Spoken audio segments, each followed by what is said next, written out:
What's up? This is Travis McCoy. Hi, this is Ryan from One Republic. What's my favorite station? Authenticity Radio with Slade Suter.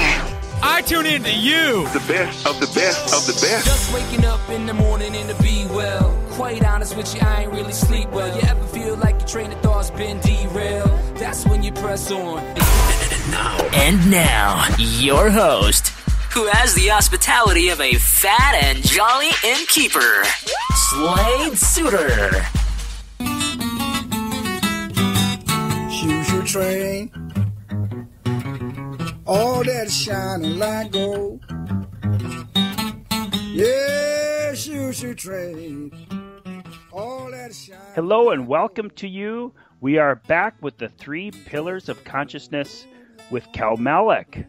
If you remember the last program, we talked about freedom and we reviewed becoming aware of righteousness, and we talked about our personal truths and the importance of embracing the beliefs of others and becoming non-judgmental, and what that meant in terms of the root chakra. Today, we are going to continue with the pillar called empowerment. And this has also 5 components, which is becoming responsible. When it comes to our responsibility of great empowerment. Kal will walk us through that. And using the power of habits, synchronizing the phoenix moments in our lives, and seeing the power in yourself. And in energy terms, what does this mean to our solar chakra? So Kal, welcome back to you. Hi Slade, it's great to be back. It's great to always have you here. So today we're about empowerment. The empowerment pillar of enlightenment is, I would say, it's almost as important as the freedom one, because perhaps you need to be empowered before you can go out and seek freedom.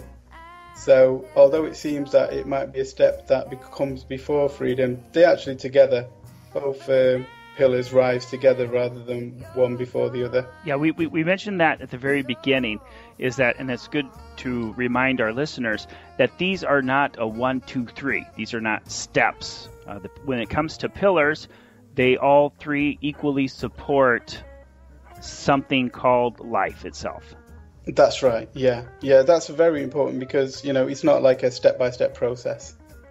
Okay, so what is this about becoming responsible?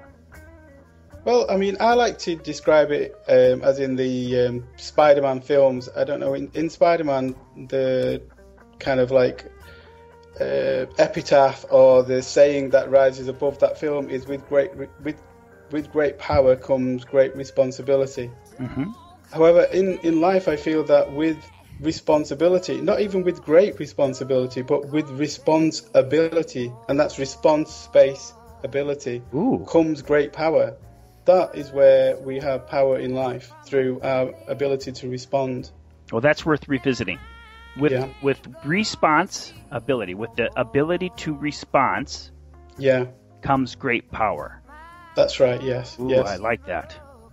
Yes, definitely. That and I think that, as far as I have explored this idea, I think that is probably the only place where we do have power. In life, there is no other place where we can gain power from. Can you give us some examples? Well, the thing with it is that we, by nature, and this is a strange thing because it is our nature. By nature, we are a reactive, human being. We are a reactive being in that something happens to us, and then we react in accordance with that. And that reaction is automatic to most actions that occur to us, because of the function of habits. Our brain is naturally organized, or naturally came about to utilize habits, and habits are a great thing because without habits we would not be anywhere. We'd be like stopped right at the first step of like, how do I tie my shoelace, how do I open this door, how do I eat food. You see, so I'm following you. Without habits, we have to focus completely on the issue at hand. And so, for example, writing on my paper, I couldn't listen to you doing two things at the same time. Exactly. Although many women do say that men in general have this capacity of multitasking. Absolutely. Let me see. Should I get into that debate? let's stick with empowerment. Yes. For all humanity. Well, that's a good example because you see, I could have just gone into a reactive mode and come out with something, some statement or something that would probably dig the hole deeper for me. But I utilized my ability to respond by responding in a different way. Well, there is hope for mankind, isn't there? Definitely. I don't know if you want to see that hope in me, but... Oh, you're a fair man. I do know this about you. Thank you. Yeah, so it is that case. What responsibility does, the ability to respond, is break us from our habits, break us from our reactive method of responding. And the thing is, I mean, again, if we look at sort of the history of the words that we've been using, one of the things that we describe a person's behavior as is fight or flight, right? So something occurs and either we run away or we fight it. And what I am suggesting here is that we put a space in between that response, because back in the day when you were faced with a lion, that was right. You needed to fight or flight straight off. But nowadays, we use that same response when we're dealing with our partner or with our children or in any conflict situation. Yeah, so it's kind of like the encoded...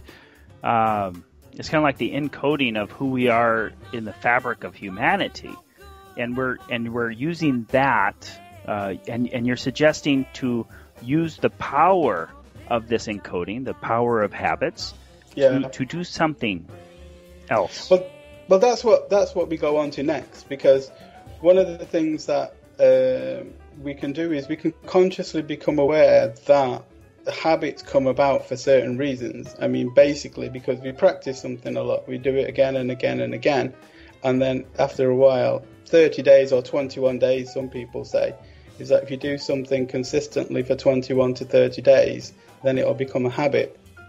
And what we want to do is look at behaviors that we would like to have in our lives and responses that we would like to have in our lives, and then consciously do them until they become a habit. I like that. 21 to 30 days. I didn't know that. Yeah, that's the kind of average amount of time. If you go to the gym for 30 days consistently, then it'll become a habit. So the weekend warrior gym attack doesn't quite cut it, does it? Well, perhaps it's like 30 weekends then.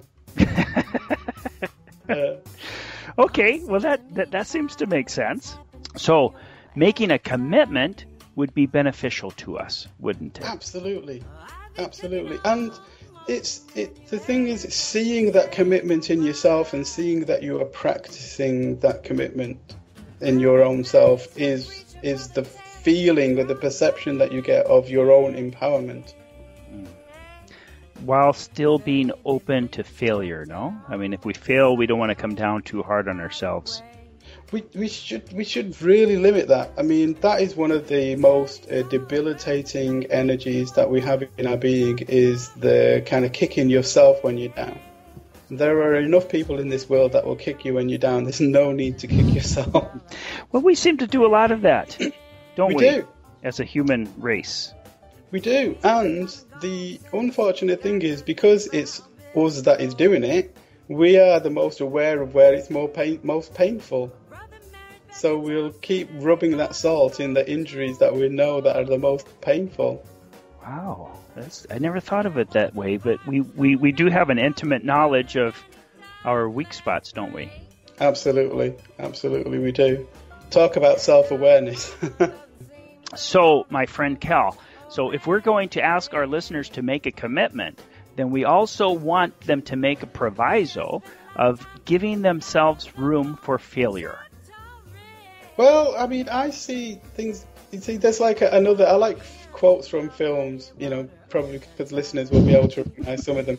But in one of the Batman films, the father of Batman, as he's a child, and he falls down into a cave, he tells him that the reason that we fall is so that we can learn to get up again, right?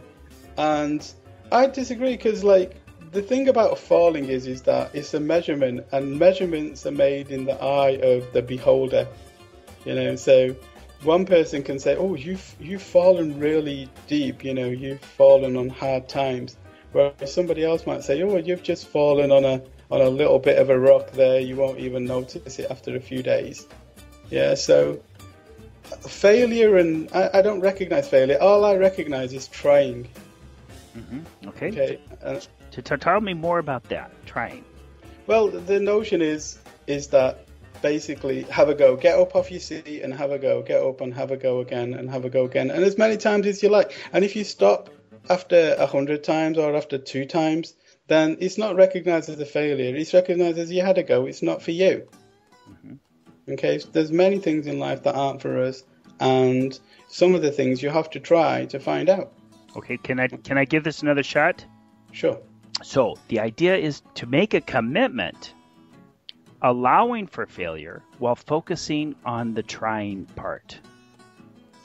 Yeah, I love the way you snuck in that word failure. Well, you know why? Because here's the problem: is that we have such an aversion to it, and I think, well, at least in my personal life, that if I avoid trying to fail, then I avoid a lot of healthy situations. That's true, but I don't consider it to be like there's when you're trying something, I don't see a sense that there's a success or failure is irrelevant. In terms of sort of active enlightenment, which we're talking about here, it's the process that matters. Mm-hmm. The end result is almost inconsequential. It's the process. People always regret not trying. Okay, they never regret trying and failing.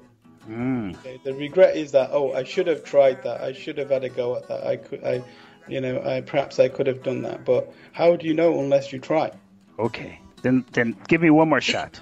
Go for it. Okay, so we can say that our friends can make a commitment that are going to embrace a process that will include trying, failure, and recovery. Okay, that's fine. Are you going to buy that one? I'll buy that. Okay. I'll take a percentage of that one. Okay, but the thing is, it's important to make a commitment, because a commitment will actually allow the person to gain the momentum in order to create the habits. Yes. Absolutely. Okay. And I'd wrap that up into something like, I like to call it the power of promises. Okay. The power of promises. That's a powerful thing. So go ahead and talk to me about that. The power of promises in that when a person makes a promise to anyone else or to themselves particularly, then they should make it with the understanding that, I am going to go through with this and I am going to do it. And nothing will stop me from going through with this promise. So be careful with the size of promises that you make. Start with small ones. Okay, don't take, because we kind of like make promises to ourselves. I'm going to go on this diet. I'm going to, go to the gym twice a day. I'm going to do this, that, the other. And then we don't follow through and we end up breaking our promises. And so the power of promise diminishes. Because we kind of say, well, I didn't. It's not consciously that we think this, but subconsciously we go, well, I made that promise to myself yesterday and I didn't do it. And I made it last week and I didn't do it, and so on. And so now the power of promise has weakened. It's kind of like we've lost confidence to ourselves. We lost confidence of ourselves. Exactly. Right. So consciously start off with making small promises to yourself that you keep, and then build it from there. Slowly build it so that, and as you do that and you build the size of the promises that you make, it's amazingly empowering. Because then your word then is law. Okay, back in the days of magic, it was like, as I say it, so is the world. I will make the world by saying what the world is. That was magic. And when you embrace the power of promise,